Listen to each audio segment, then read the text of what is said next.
When we started building this 12 months ago,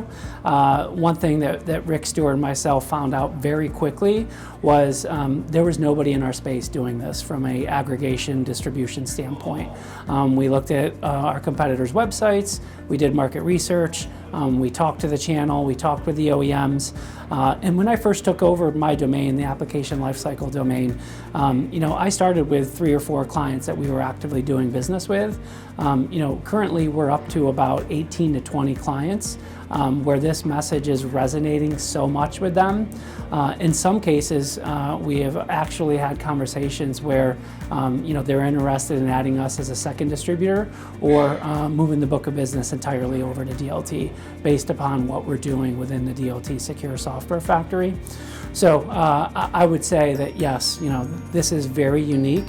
with what we are doing in terms of differentiating ourselves from a value standpoint to help accelerate the OEM's book of business to public sector.